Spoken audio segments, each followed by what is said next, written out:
Well, hello, everybody, and welcome. Welcome back to Connect, Inspire, Create. I am Carol Clegg, your progress and mindset business coach, here to help you thrive, flourish, and turn challenges into opportunities for growth. So you're joining me for discussions that I hope will not only encourage you, but also provide a dose of inspiration that you might need today. The podcast is all about giving you your weekly dose of motivation, practical strategies, and insightful conversations designed to boost your business skills and your personal growth. So whether you're looking to find balance, say goodbye to procrastination, or just in need of a friendly nudge towards your goal, remember we're in this together. So grab your favorite cup of whatever. Today mine is lemon water, and let's get into this conversation. I also want to thank my new listeners who are here. As I mentioned, I am back after taking a short break, and I just am so excited about the fabulous guests that I have joining me. And today, my guest is Katrina Purcell. Introducing you, Katrina, I just wanted to share a little bit about you being a results-driven business strategist and an operation leader who specializes in business transformation. But I am looking forward to hearing so much more about behind the scenes with Katrina. So welcome. Thank you so much for having me. Yeah, I am looking forward to just exploring some of our conversations. So I love what you shared about the passion and enthusiasm for life, and that you had a lot on your plate at one stage. You spoke about, this is fascinating, a full Ironman, an executive MBA program, and you were working full time. So take us on that journey. What did that look like? Sure. I certainly love a full plate. I often joke that if I have to just sit, I'm going to come up with something to do. And so, my family and my husband know that that's probably dangerous. So the full Ironman happened first. A friend of mine said she wanted to sign up for the race, asked me to join her. And I didn't really know how to swim very well. I didn't own a bike. I hadn't ridden a bike in years. When my dad tried to teach me how to ride a bike, I used to jump off. If I felt like I was going to crash, I would just bail out. And so it took a lot of training and a lot of effort and putting together a plan and a team and getting a coach.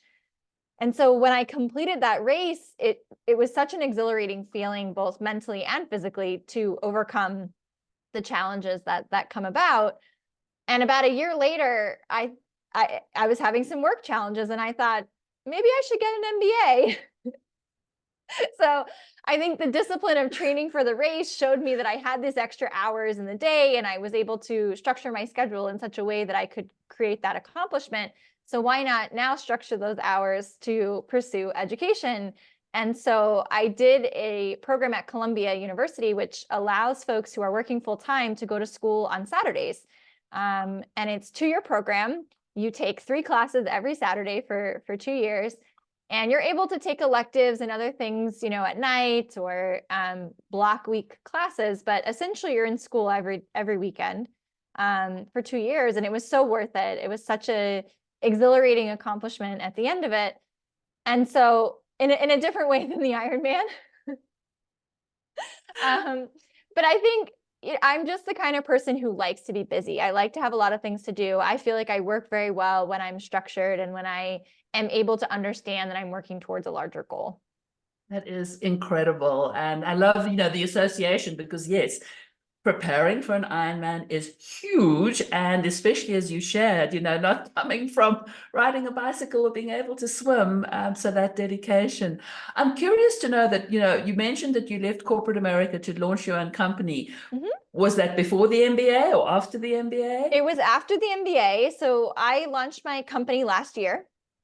And so I think for me, it was really a culmination of all the different things that I had done up until that point. For a long time, I had said, I'd love to start my own company. I just don't know what I would do. If someone has a great product idea, I would go and I could execute it. But I didn't have a great idea. But last year, while helping a company do a Series B fundraise, I realized that a lot of the investors were looking for companies that were more efficient. They were looking for them to be using their capital in a better way. They were looking for operational excellence.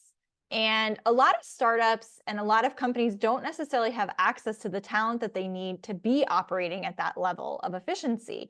because in the past they were able to burn cash. And as long as they were showing revenue and they were getting customers, that was fine. And so this shift took a while for founders to really understand. And in going through that process of raising money, I realized, wait a minute, my skills are actually really useful. And I decided that I would feel more fulfilled if I was able to work with companies where I felt a passion for their mission, their vision. And also I now work with nonprofits as well as tech companies so that I'm able to maximize my impact and help the nonprofits maximize their impact, because a lot of them also need operational efficiency and they want to grow, they want to scale, and they want to know how to do that in a way that doesn't involve just throwing bodies at a problem. Right. Yeah. And as you say, throwing money at a problem. Does that involve for you a lot of travel? Do you find yourself? It does involve some travel. I'm very lucky. I live in the New York City area. So, the world is my oyster. Absolutely. And But travel is easy from there. Travel is very easy from here. So I work with US-based companies, but I do travel for on-sites. I find on-site workshops to be really effective with teams. A lot of companies have moved to fully remote environments, but there's still a lot of value in a quarterly meeting where you get together in a room and you're able to workshop and you're able to exchange ideas in real time as opposed to on a Zoom call. While Zoom has allowed a lot more flexibility and it allows people to be employed all over the world, there's definitely something to be said for in-person interaction. So I do quite a bit of travel, but I am based in New York. Lovely. And I know you shared things about, you love walking and your positive mindset. And so you get that. It is so stunning to be in such a vibrant city and, to get that inspiration. So what does a positive mindset look like for you? How do you implement that into your daily balance of this is one of my favorite things to talk about, because I think a lot of people, when they hear positive mindset, they think they have to be positive and happy all the time. And that's not true. There are plenty of days where I wake up and I think to myself, today is not the day. And part of having a positive mindset is knowing how to pull yourself out of that, how to recognize it, and then how to change your situation to, either have a self-care day or take a walk in the park or go do a workout class or something that's able to reset the day for you. And it just, to me, is so important, because it's not that I'm happy all the time. It's that I try to find the positive outlook. I try to always make sure that when I'm interacting with folks, I assume positive intent. I try to make sure that when I'm going into an interaction, am giving positive energy and giving hopeful and optimism in my outlook so that other people can feed off of that. But there's definitely days where I don't want to interact with anyone and I'm not in the mood. And right. So, you don't have to 100% always be positive. You can have a down day. That's allowed. 100% agree how you're able with to you. pull yourself out of that. Yeah. Well, I like what you said about the reset, because I think that is the important part, is recognizing that and then going that you can make the shift. And what does it take to make the shift? So, yes, it might be the walk, it might be the yoga, but it comes back to self-care. So it's like, do something for you. Exactly. It always comes back to self-care, but also self-awareness. So understanding that you're spiraling into a down day, or understanding that you're having trouble, accessing that part of you that's optimistic and happy. And then once you recognize that, doing something to change it.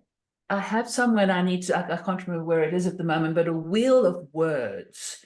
And I think that's another space to encourage people to not just put the standard, I'm angry, I'm unhappy, I'm this, I'm that, but to explore some other words to attach to the feelings that you're feeling. I don't know if you've done something like that.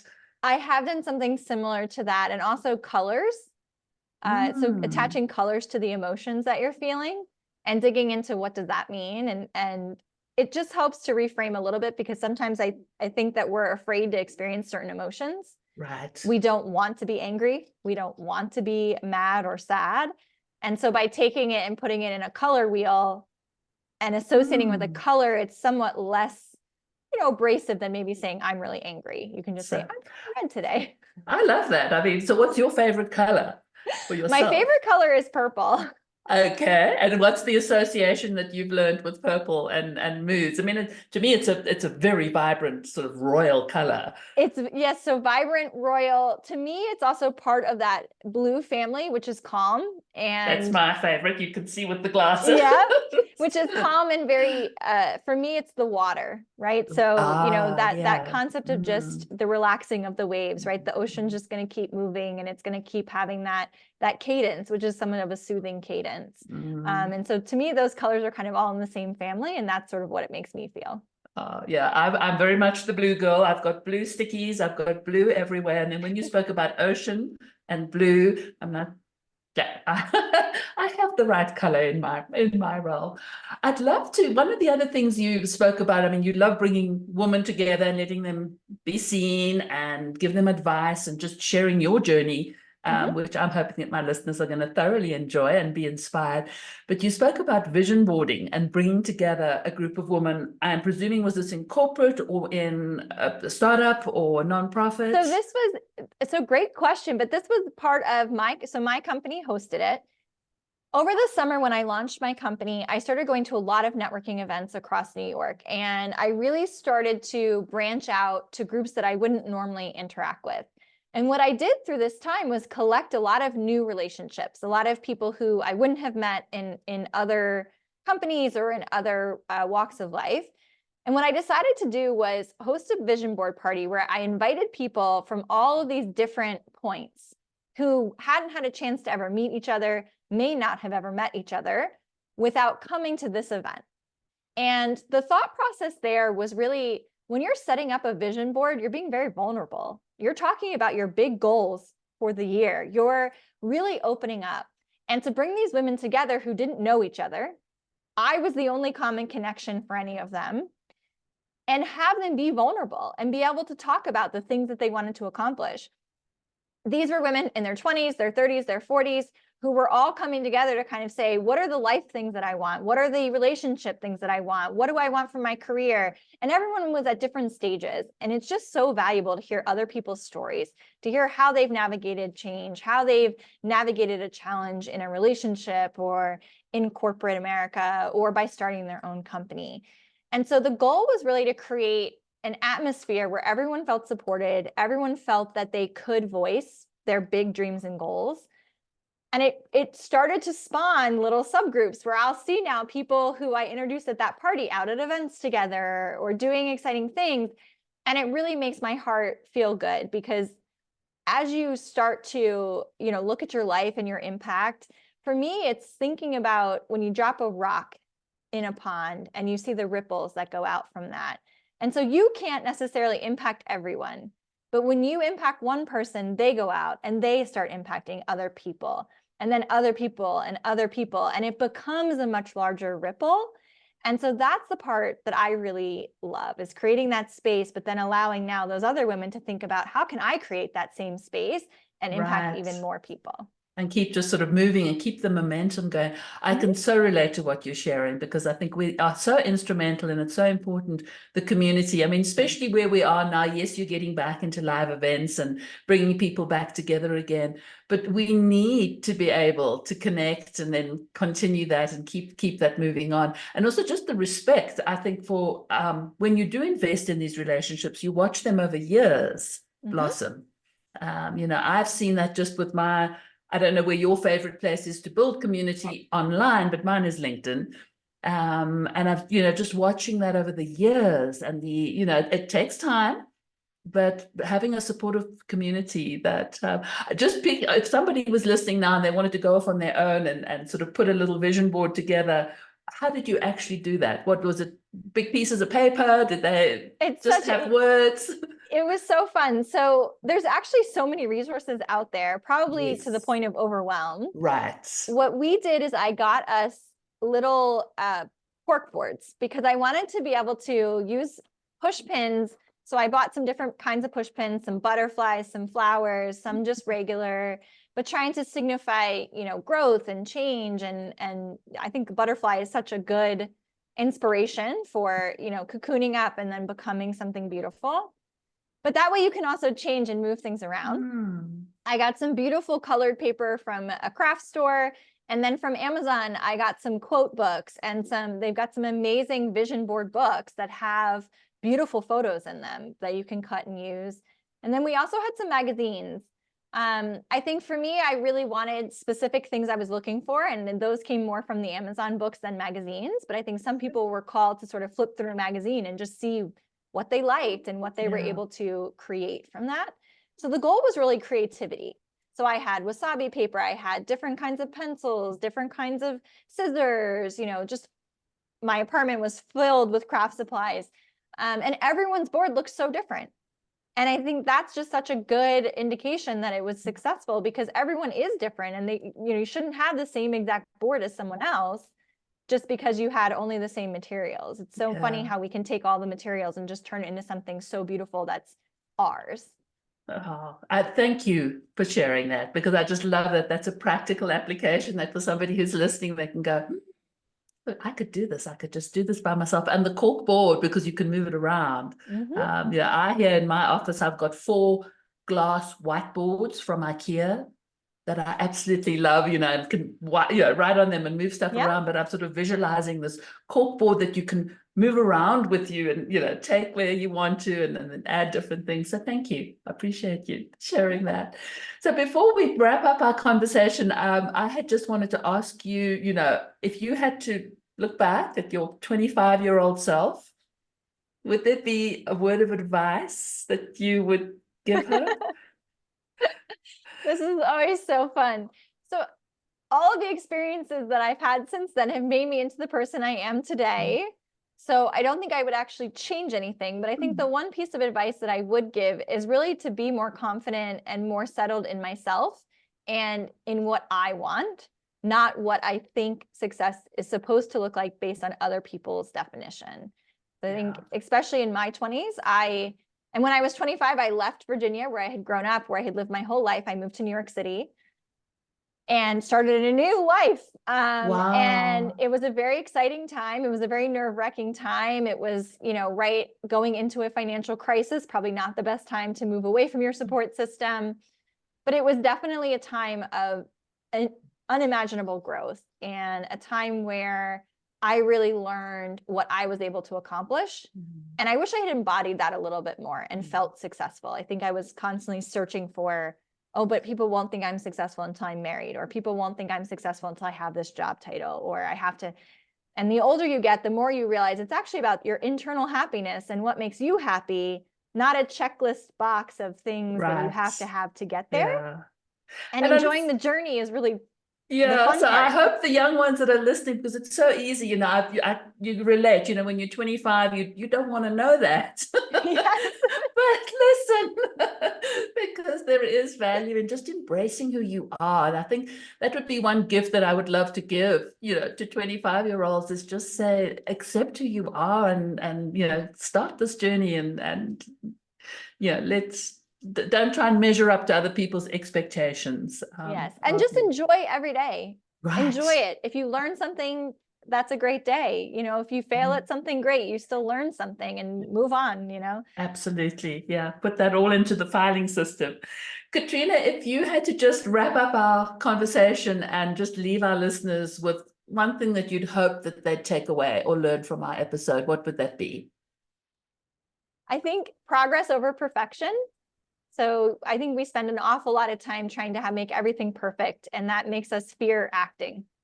So just try to make progress every day, even if it's not beautiful, even if it's not pretty, even if it's not as far as you wanted to get, at least you made progress. And the Ironman training really taught me that. As long as you're moving forward, you're moving. Right. And that's really all you can account for that day, right? It doesn't matter if it was beautiful. It doesn't matter what your time was. It just matters that you moved. Right. And so just make progress. Yeah. And even if I'm thinking what you're sharing right now, if you put that into a smaller container of time and then celebrate that, each baby step, each day. The celebration is so key. I'm terrible at that. I know that one's got to Aren't we remind, and all, it can be so small, but it can be so small. Or even journaling about it at night before you go to sleep, because I think that kind of leaves you with sweeter dreams. So Exactly.